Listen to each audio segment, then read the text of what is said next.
지금 우리는 현재 전쟁 중에 있습니다. 우리 전쟁의 시대를 살아가고 있죠. 우리 설마 했던 그 러시아와 우크라이나의 전쟁이 실제로 일어났습니다. 어, 오늘 말씀은 이렇게 전쟁에 대한 말씀입니다.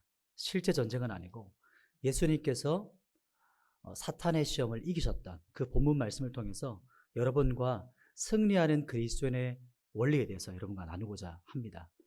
여러분, 질문 하나 드리겠습니다. 여러분은 영적 전쟁에서 이기는 그 방법을 알고 계십니까? 여러분이 가지고 계시는 영적 전쟁에서 어떤 원리를 가지고 여러분 이기고 계십니까? 이렇게 질문하면 어떤 사람은 기도를 계속 합니다. 반복해서 기도하고 말씀을 계속 많이 읽습니다. 이렇게 답을 하신다면 이런 말과 똑같습니다. 전쟁할 때 총을 막 쏩니다. 그리고 폭탄을 계속 던집니다. 이 말이나 그 말이가 똑같죠. 왜냐하면 던지는 그쪽에, 총을 쏘는 쪽에 적군이 없다면 얼마나 많은 낭비가 일어나겠습니까? 그러니까 묻지마 폭격으로는 우리가 이길 수가 없는 것이죠. 예전에 전쟁 전문가들이 했던 말이 제가 하나 기억나는데요. 전쟁 때 총알이 엄청나게 많이 낭비된다고 그래요. 그래서 그 이유를 살펴보니까 이렇게 말한답니다. 우리가 생각하기에는 전쟁을 하면 우리가 영화에서처럼 이렇게 사람을 정조준해서 사격을 할 것 같지만 실제 전쟁에서는 어떻게 전쟁할 것 같습니까? 사람마다 머리를 땅에 쳐박고 총만 꺼낸 상태에서 막 쏘아댄답니다. 그러다 보니까 아군한테도 쏘고 이 총알들이 하늘로 계속 쏘아져서 그렇게 낭비되어진다, 이렇게 했던 말이 기억납니다. 왜 그럴까요? 왜 전쟁 때 그런 일이 벌어질까요?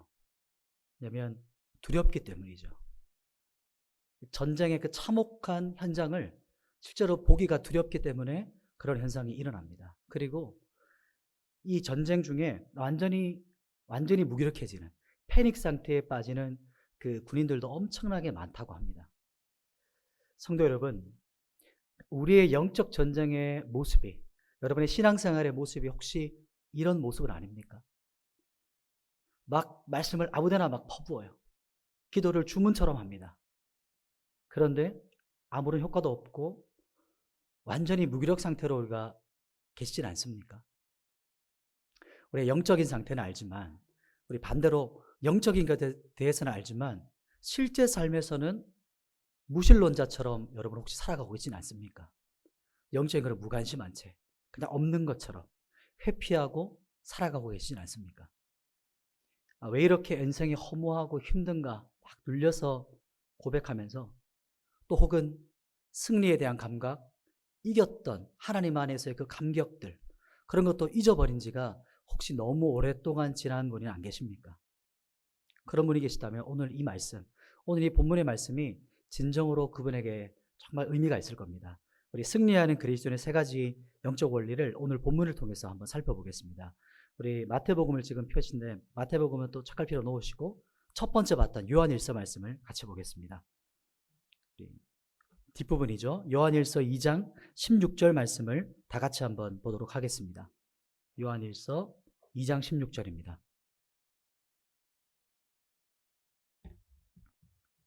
389페이지에 있는 신약성경입니다. 다 같이 보겠습니다. 시작. 이는 세상에 있는 모든 것이 육신의 정욕과 안목의 정욕과 이생의 자랑이니 다 아버지께로부터 온 것이 아니요 세상으로부터 온 것이라. 아멘. 요한 사도는 세상에 있는 모든 것을 세 가지로 분류합니다. 육신의 정욕, 안목의 정욕, 이생의 자랑이다, 이렇게 말을 하죠. 이것이 바로 승리하는 그리스도인의 이 영적인 원리 세 가지를 나타내는데요. 첫 번째는 살아있는 말씀을 먹으라. 두 번째는 눈과 언약을 맺으라. 세 번째는 오직 주 하나님만 섬기라. 이 세 가지를 여러분과 이 한 절의 말씀이지만 여러분과 나누기 원합니다. 이 한 절의 말씀 안에 창세기부터 예수님의 이 사역까지 집약적으로 있는 말씀이기 때문에 우리가 집중적으로 이 말씀을 함께 살펴보고자 합니다. 우리 첫 번째, 살아있는 말씀을 먹으라입니다. 그러니까 육신의 정욕이 뭘까요?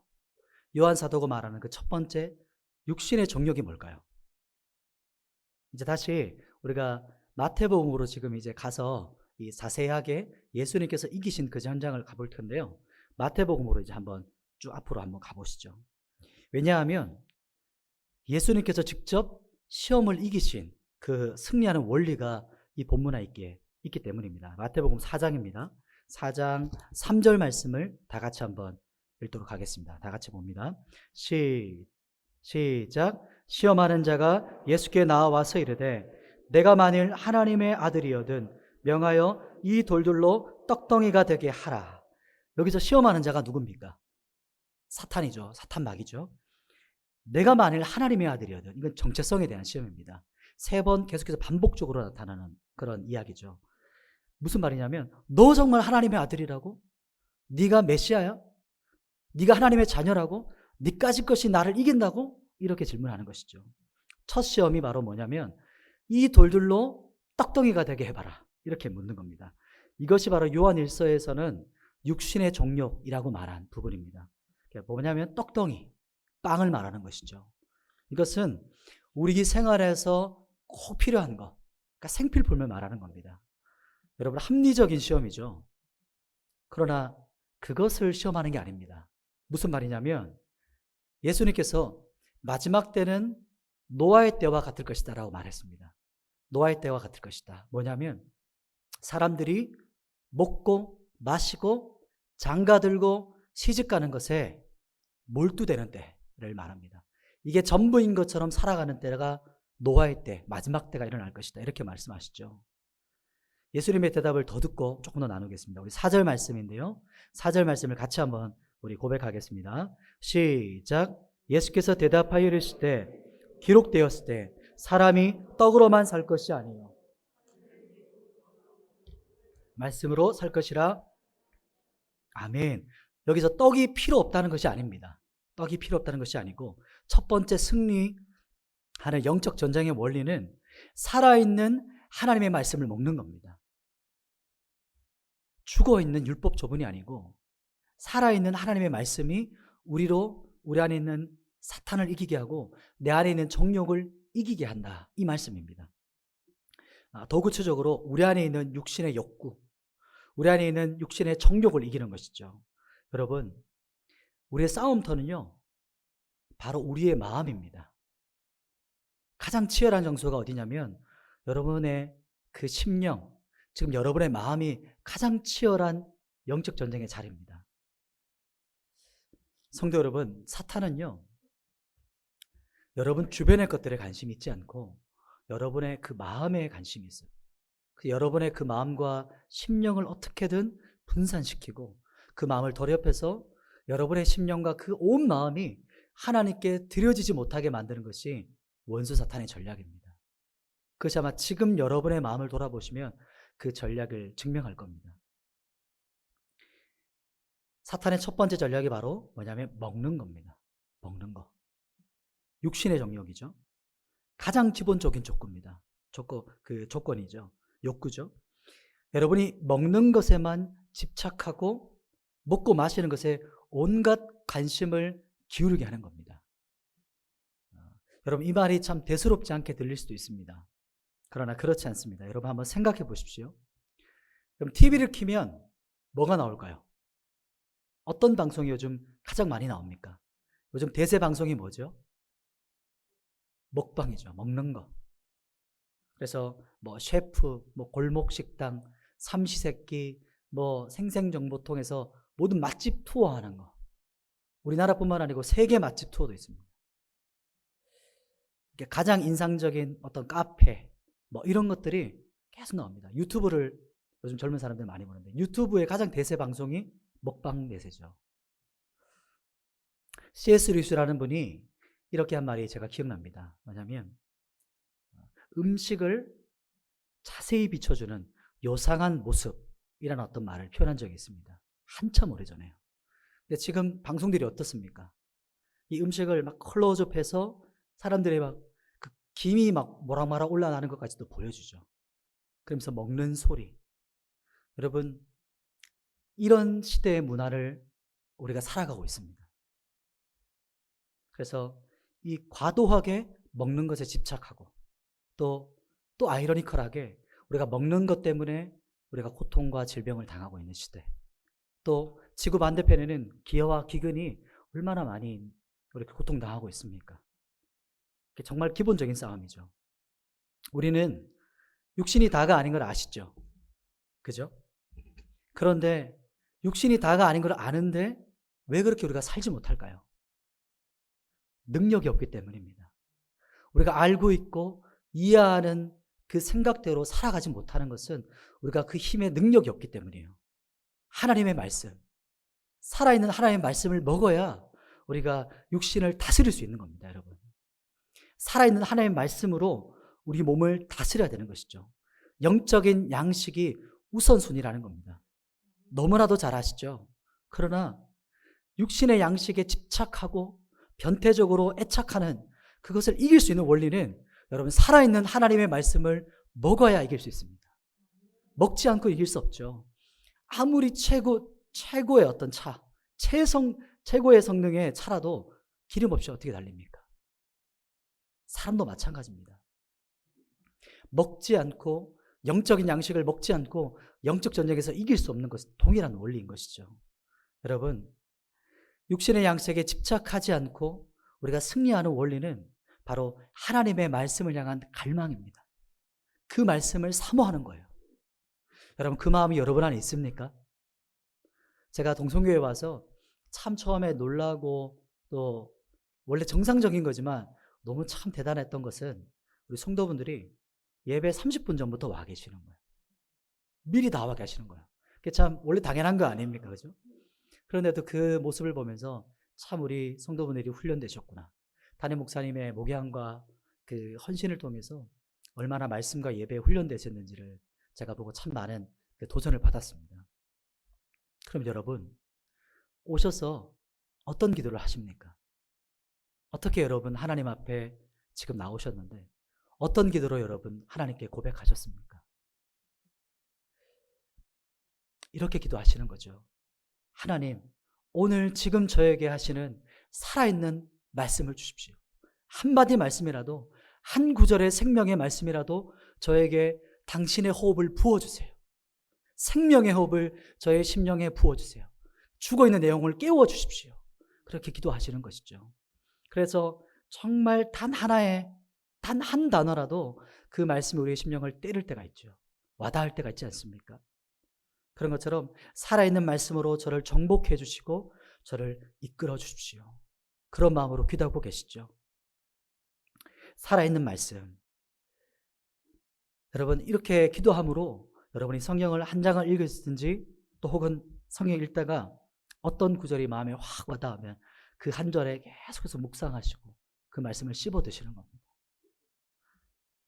그리고 이 말씀으로 찬양하는 거죠. 우리 귀한 우리 찬양대 오늘도 찬양해 주셨는데 저도 어렸을 때와 또 우리 청년 때 성가대로 섬겼을 때 처음에는 멜로디가 어려워서 거기에 막 집중한다고 가사나 어떤 은혜에 대해서 못 오다가 어떨 때 계속해서 말씀으로 찬양하다 보면 어느 한 구절, 어느 단어가 마음에 확 와닿을 때가 있죠. 그러면 어떻게 됩니까? 목이 메어서 찬양하지 못할 때가 있지 않습니까? 그런 일이 경험해 본 적 있으시죠? 왜냐하면 말씀으로 찬양하기 때문입니다. 말씀이 여러분의 생명을 깨워주시는 것이죠. 이것이 바로 첫 번째 살아있는 하나님의 말씀의 능력입니다. 여러분, 제가 영적 원리에 대해서 나누었지만 모든 것의 기반은 그리스도를 아는 겁니다.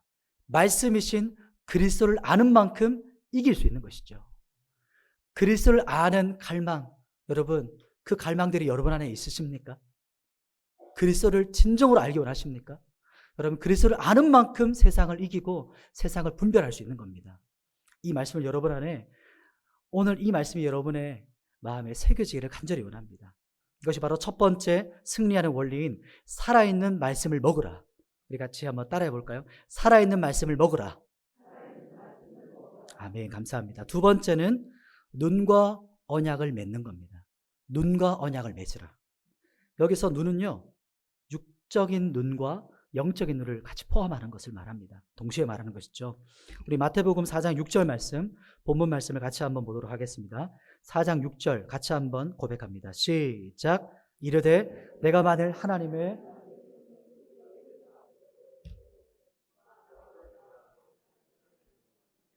그들이 손으로 너를 받들어 발이 돌에 부딪히지 않게 하리로다 하였느니라. 아멘. 자, 육신의 정욕 다음이 뭡니까? 안목의 정욕이죠. 육신의 정욕이 있었다면 안목의 정욕. 이게 바로 두 번째 시험에 해당하는 겁니다. 사탄이 예수님을 성전 꼭대기에 올라갔습니다. 데리고 올라갔죠. 그래서 시험하기를 여기서 뛰어내려봐라 이렇게 시험합니다. 그러니까 왜 이렇게 시험하는 걸까요? 저희 교회도 이렇게 꼭대기가 높지 않습니까? 꼭대기 올라갔는데 뛰어내려라. 한번 그 현장을 생각해 보시겠습니까? 왜 이런 시험을 하는 걸까요? 지금 성전에는 많은 사람들이, 군중들이 있죠. 그러면 성전 꼭대기에서 예수님이 뛰어내리면 어떤 일이 벌어질까요? 중간에 갑자기 뭐가 나타나요? 천사들이 나타나서 예수님을 딱 받쳐서 딱 내려오는 겁니다. 그러면 이 보고 있던 군중들이 어떤 반응이 일어날까요? 우와! 하면서 막 환호하는 것이죠. 정말 하나님의 사람이군요. 당신은 정말 특별한 사람이군요. 당신은 우리와 다른 정말 존귀하고 하나님의 보호를 받는 특별한 사람이십니다. 이렇게 반응하는 겁니다. 이게 뭐냐면 순식간에 사람들의 관심과 존경의 대상이 되는 거죠. 사람들의 이목을 꺼는 그런 어떤 모습, 방법을 말하는 것입니다. 많은 유명한 사역자들이 넘어졌던 방법이기도 하죠. 처음에는 순수함과 겸손함으로 사역을 시작했다가 점점 특권의식과 또 주인공, 또 영웅처럼 대접받기를 원하다가 자기가 우상이 되어서 넘어졌던 그런 일입니다. 그럼 목사님, 그거는 저랑은 좀 상관없는데 저와는 좀 다른 이야기가 아닙니까? 저한테는 해당되지 않는 그런 것 같습니다. 그러나 여러분, 그렇지 않습니다.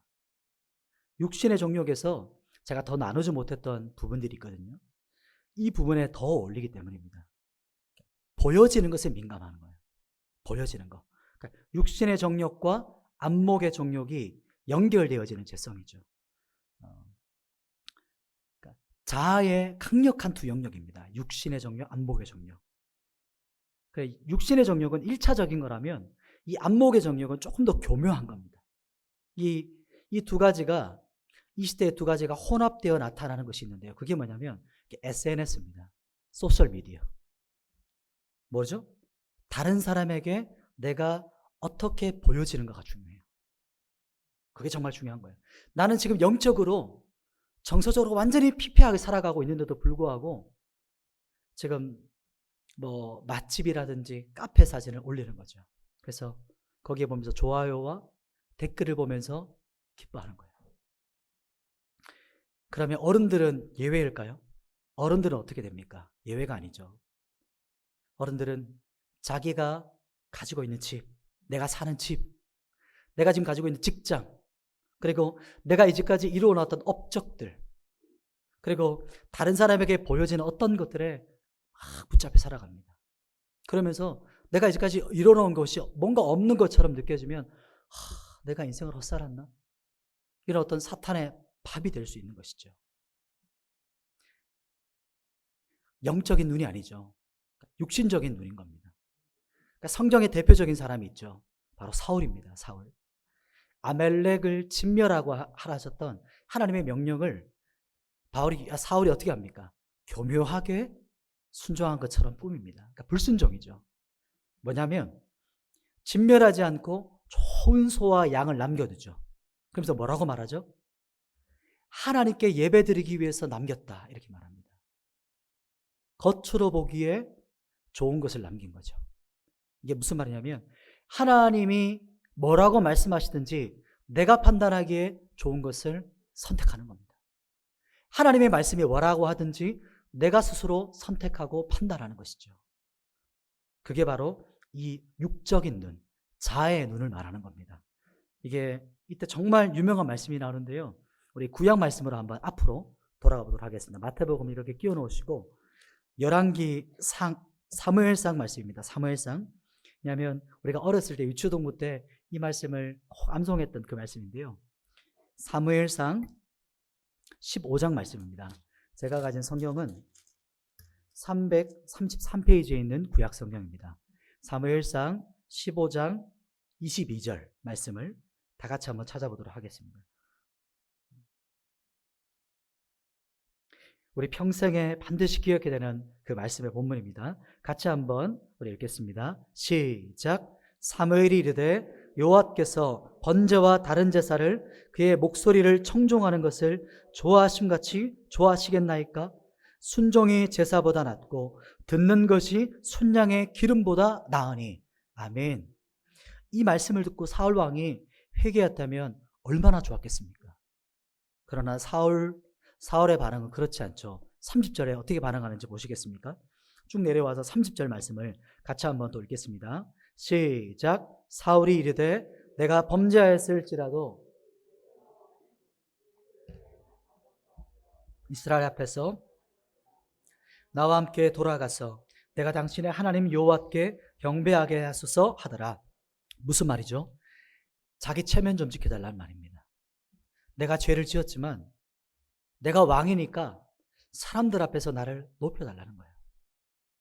지금 사울은 누가 보이는 거죠? 하나님입니까? 사람입니까? 그렇죠. 사람이죠. 여러분, 안목의 종욕은 하나님이 아니라 사람이 보이는 겁니다. 이게 사탄의 시험이죠. 사울은 여기서 넘어져서 일어나지 못했습니다. 다윗은요, 똑같은 죄를 지었죠. 더한 죄를 지었죠. 그러나 다윗은 내가 하나님 앞에 죄를 지었습니다. 나단 선지자의 책망을 듣고 금식하며 회개하며 주님 앞에 눈물로 기도했죠. 여러분의 눈은 지금 보고 계십니까? 여러분의 눈은 지금 누구를 보고 계십니까? 하나님이십니까? 사람입니까? 그리스도이십니까? 주변에 있는 사람입니까? 예수님이 어떻게 두 번째 시험을 이겼는지 이제 원래 우리 마태복음 본문으로 함께 한번 더 돌아가 보겠습니다. 마태복음 4장 7절 말씀을 다 같이 한번 또 보도록 하겠습니다. 마태복음 4장 7절 말씀인데요. 다 같이 한번 고백하겠습니다. 시작. 예수께서 이르시되 또 기록되었을 때 주 너의 하나님을 시험하지 말라 하였느니라 하시니. 아멘. 지금 주님께서는 하나님이 보이시는 거죠. 여러분, 두 번째 승리하는 영적 원리는요, 눈과 언약을 맺는 겁니다. 어떤 눈입니까? 하나님을 보는 눈이죠. 하나님을 두려워하는 눈을 말하는 겁니다. 세상을 크게 보는 눈이 아니라 하나님을 크게 보는 눈을 말하는 것이죠. 내가 높아지고 내가 영웅처럼 보이고 내가 성공한 사람처럼 보여지는 눈, 그게 아니죠. 내가 사람들에게 인정받고 내가 성공한 사람처럼 사람들에게 보여지는 육신적인 눈이 아니고요. 하나님을 보는 눈을 말하는 겁니다. 여러분, 육신의 눈을 감으면 영적인 눈이 그때 띄어지는 겁니다. 그런 사람이 있었을까요? 네, 있었습니다. 성경에 욥입니다. 욥. 제가 제 기억으로는 대략 한 중학교 3학년 때쯤으로 기억합니다. 그때부터 대학에 가서도 계속 지금도 마찬가지죠. 계속해서 갈등하고 고민하고 있는, 싸우고 있는 남자들이 가지고 있는 그게 뭔지 아십니까? 정욕이죠. 남자들의 정욕. 그런데 그것을 교회에 나누고 싶고 뭔가 얘기하고 싶어도 안 돼요. 그게 쉽지가 않은 거죠. 그런 분위기가 안 되고 그러는 누가 조언을 얻을 만한 사람도 보이지 않았던 것이죠. 그래서 숨기고 말하기 어려웠는데 그렇게 계속 쉽지 않은 시간을 보내다가, 근데 그때는 또 더구나 아우성 혹시 아십니까? 구성의 아우성이라는 어떤 그런 게 전국에 막 붐이었습니다. 그래서 세상은 뭐라고 말하냐면 다 자연스러운 거다, 건장하는 분위기였습니다. 그러나 양심의 소리는 그렇지 않죠. 마음이 괴롭죠. 그래서 회개하고 또 죄를 짓고 반복하는 그런 갈등 가운데 또 대학에 이제 가서 수련을 갔습니다. 그런데 그때 이제 수련회 가서 남자의 방, 여자의 방이라는 이게 따로 모이는 그런 어떤 프로그램이 있었어요. 그때 선배들이 했던 말이 그때 저에게 정말 복음처럼 탑처럼 와닿았습니다.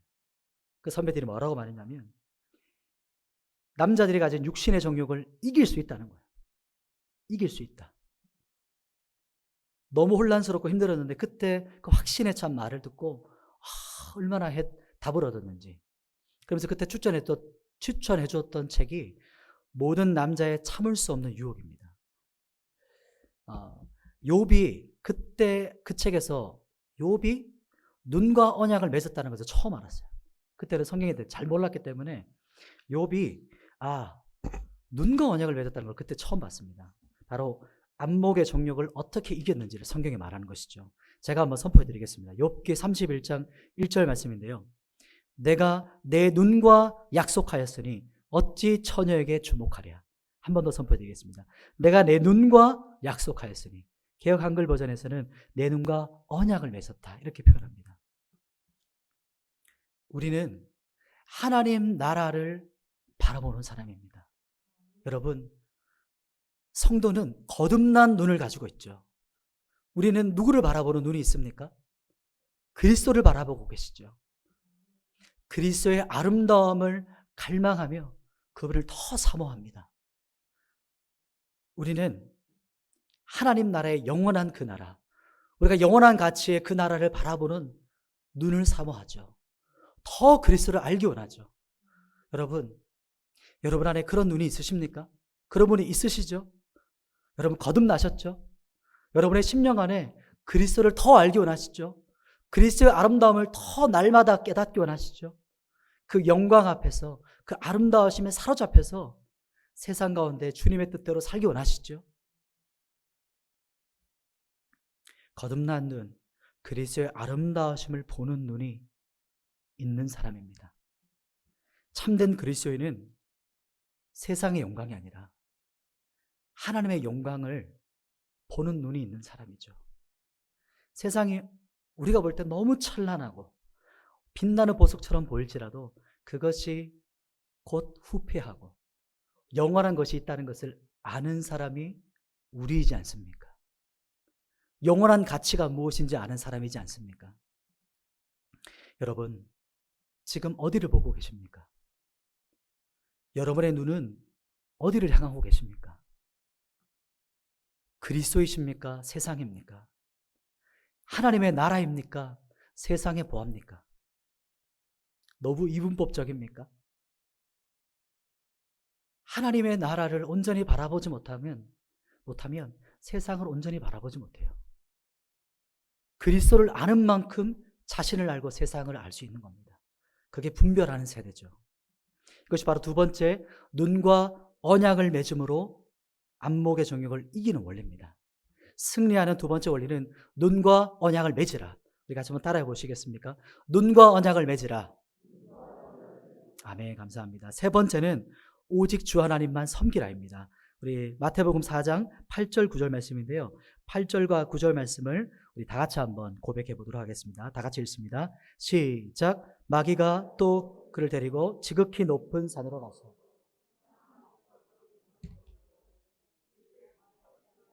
경배하면 이 모든 것을 내게 주리라.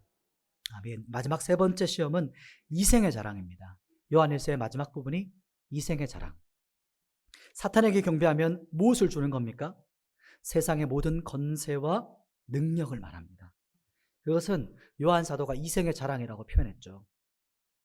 이생의 자랑이라고 하니까 그냥 자식 자랑, 손자 자랑, 그리고 내가 가진 것 자랑하는 그 정도라고 저도 생각했었는데 오늘 본문을 보시면 그렇지 않죠.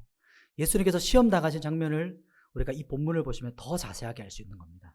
뭐냐면 그것은 사탄이 가지고 있는 권세입니다. 권력을 말하는 거죠.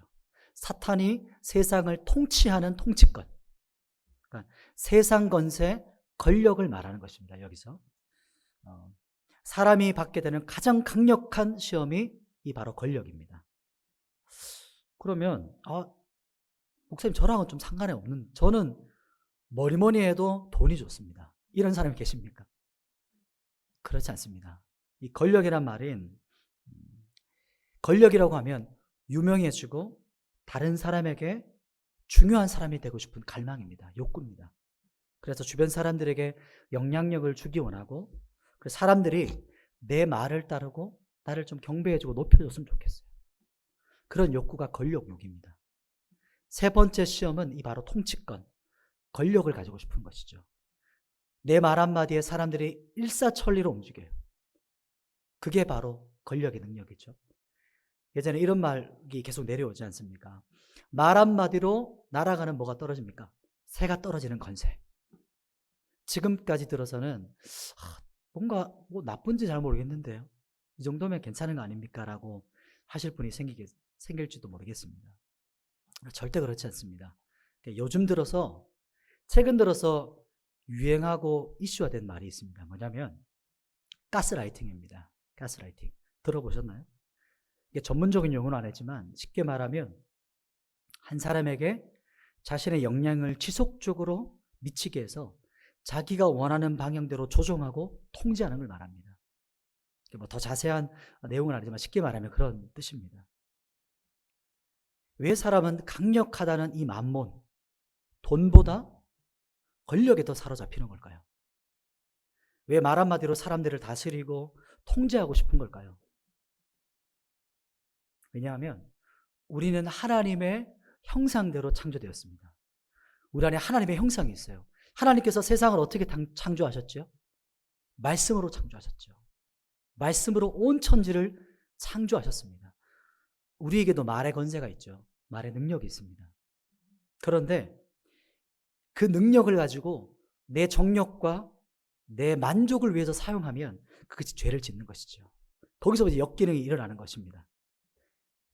내 말에 모든 만물들이 조종되어지고 통제되기를 갈망하는 것이죠. 가스라이팅이 가장 빈번하게 일어나는 곳이 어딘지 아십니까?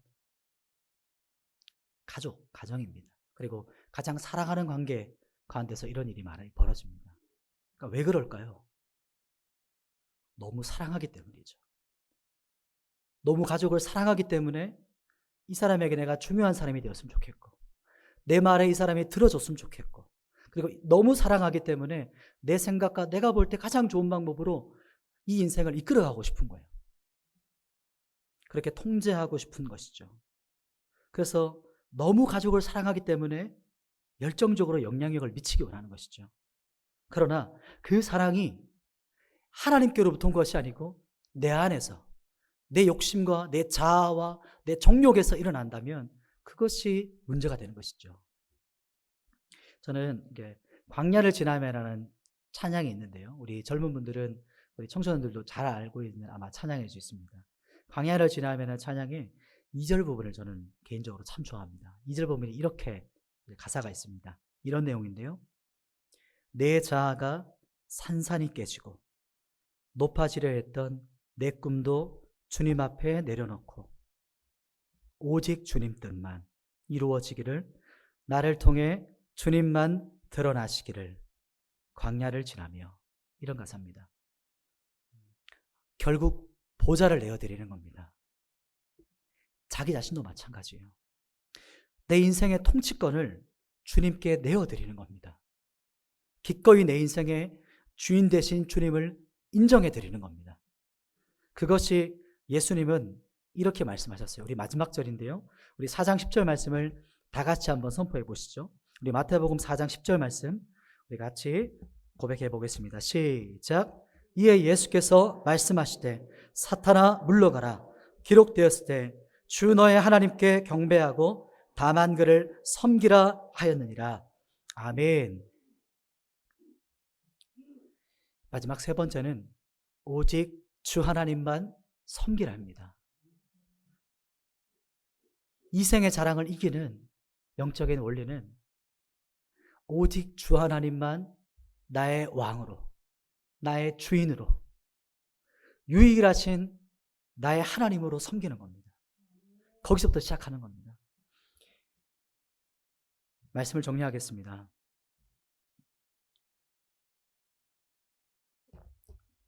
여러분, 그리스도를 아는 만큼 세상을 이깁니다.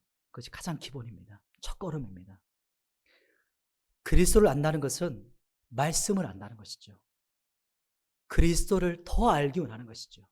말씀을 갈망하는 겁니다. 여러분 안에 살아있는 말씀을 계속해서 드셔야 됩니다. 먹는 겁니다.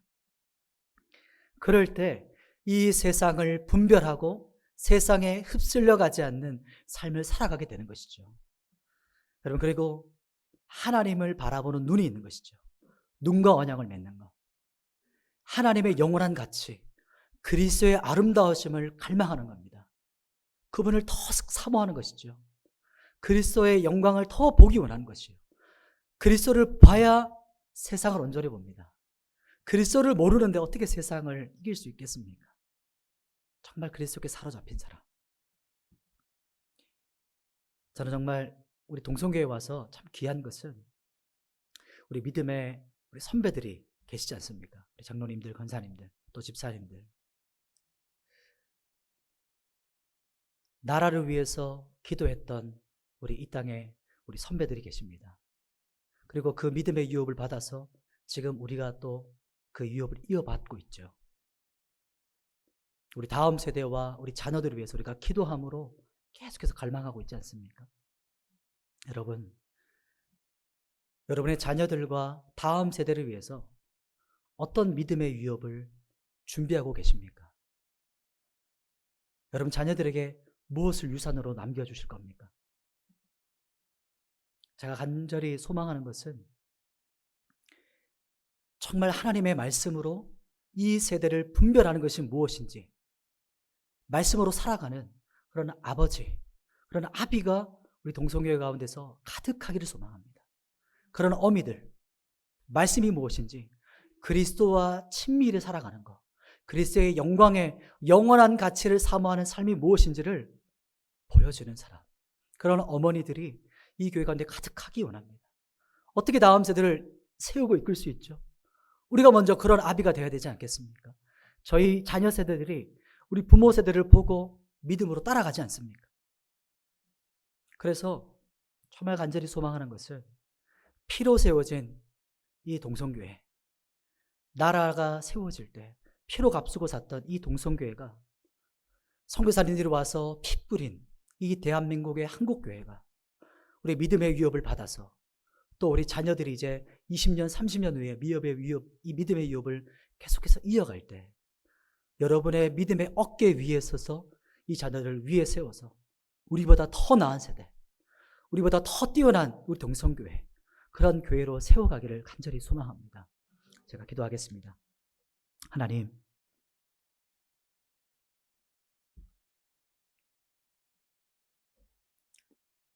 그리스도를 더 알기 원합니다. 말씀을 더 깨닫게 해주십시오. 그리스도의 영광의 아름다우심이 무엇인지 우리로 깨달아 알게 하여 주시고, 우리 아비 세대뿐만 아니고 우리 자녀들이 세상 한가운데서 믿음의 분투로 세상을 따라가지 않고 분별하며 살아가는 우리 다음 세대, 우리 청년들, 우리 자녀들이 될 수 있도록 말씀으로 먹여주시고 진리로 새롭게 하여 주시고 하나님을 보는 눈을 열어 주시옵소서. 그리스도 안에 거하는 사람들로 붙잡아 주시옵소서. 오직 우리가 그리스도만 섬기는 사람, 오직 그리스도만 유일한 우리의 왕이신 교회로 우리 교회를 붙잡아 주시고 한국교회를 불쌍히 여겨 주시옵소서. 우리 아비 세대들이 있습니다. 우리 믿음으로 이곳까지 오신 헌신한 우리 아비 세대가 있습니다. 주님 축복하여 주시고 격려해 주시고 계속해서 위로해 주셔서 다음 세대를 함께 세워가도록, 믿음의 유업을 함께